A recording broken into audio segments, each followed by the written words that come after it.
What's up guys, Houndish here, and today we're jumping in with a little bit of Destiny 2 news, coming of course in the form of this week at Bungie. So today they jump in, they do recap the Prophecy Dungeon deep dive that they did earlier on this week. They also speak about the next Iron Banner that we're going to see in the game next week. But also, on August 4th, which is next Tuesday's reset, we are going to get a quick hotfix for the game. So they've got a preview of some patch notes right there, primarily with a few fixes, and they also cover known issues and things like that in TWAB. But we've got some additional commentary about anti-cheat in the game, changes to Gambit, reveals for content changes that we're going to see in September, and a couple of other things to round up in the video. So guys, as always, if you do enjoy this one, a rating below really helps me out. But now, let's get into it.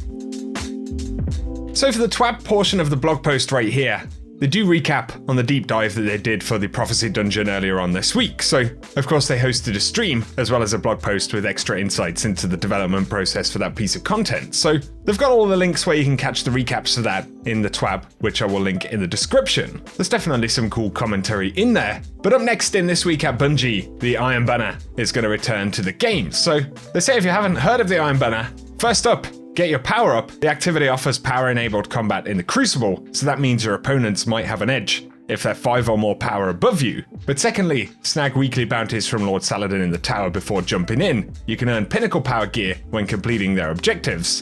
But third, capture the zones, and the more zones you hold, the more points you get whenever you defeat an enemy. But of course, if you've been playing plenty of Destiny, then you probably know how the Iron Banner works, and it's going to take very much the expected form. So the Fool's Remedy sidearm and forward path will still be available. Of course, there's the seasonal quest to unlock some of that stuff initially, and then you can unlock the engrams and everything to get enhanced armor mods, pinnacles, chances of stat rolls and stuff like that. So Iron Banner is going to be back on August 4th at 10 AM, running up until the weekly reset on August 11th. However, also on Tuesday, we are going to get a hotfix to the game. And Bungie say that this is to address some issues that were introduced in Hotfix Update 2.9.1, so this is a quick patch preview. Initially, for the Nightfall Ordeal, they fixed a problem where the version of the Lake of Shadows was inaccessible at tiers above Adept for players who didn't own Forsaken, but also that festering core glitch where the strike was loading up with 750 power enemies has been fixed. So basically it was listed at 1080 and you got the rewards for a 1080, but the enemies themselves were actually 750. And Bungie warned that Guardians should expect a much greater challenge when engaging with the strike in future. For Leviathan though, rewards of XP, Glimmer, and chances toward exotic engrams or bright engrams are now back on a weekly lockout, and they point out that weapons and armor won't be affected by the weekly lockout and can be earned multiple times a week. And then for any players who are still affected by the inability to collect the means to an end quest, they say that one will be fixed and players will be able to pick it up from the Prismatic Recaster. And finally, they fixed a problem where Ruinous Effigy could trigger the heal from Stronghold Titan Exotic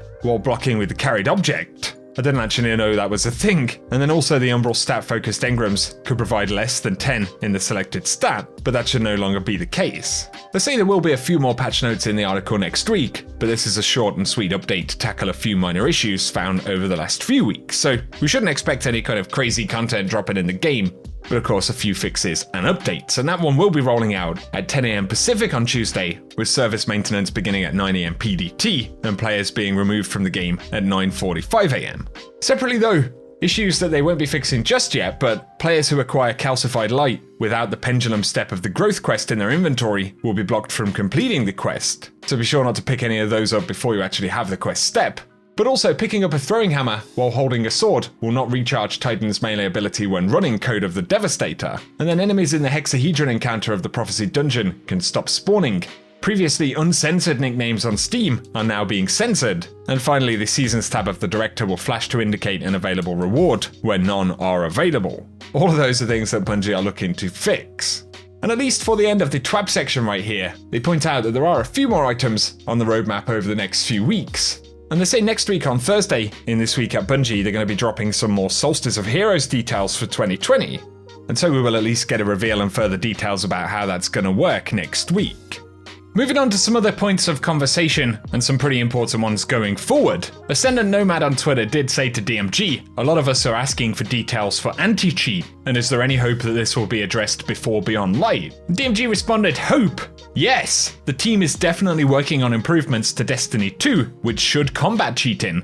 can't project a date for details, but the goal would be to talk about it as soon as we can. And really with that being a heightened subject of conversation over the past few months, especially with trials and more competitive content in the game, but also really since the move to Steam, Bungie have definitely said and done a few different things, but as we've seen in recent times, the community as a whole definitely feel that there is more that Bungie need to do. And so it's positive that we know that Bungie are still working on particular things, but we'll have to see how they develop and give us your thoughts on that whole situation down below. Another one that's interesting would be the future of Gambit. So S2Pot Gaming on Twitter said, can we get some info about Gambit's future at some point as well? I really want to know what's happening to my favorite game mode. And DMG responded, we'll definitely have info out sometime over the summer on how Gambit is changing. Probably won't be in the near future, but definitely before Beyond Light. Until then, hold tight and bank those modes.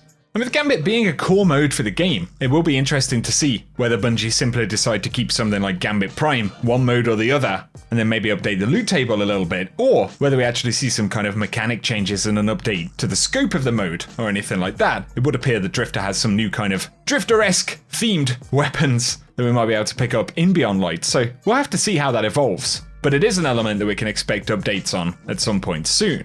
I know folks definitely are a little bit mixed when it comes to Gambit, so I'd be curious to get thoughts from you guys down below.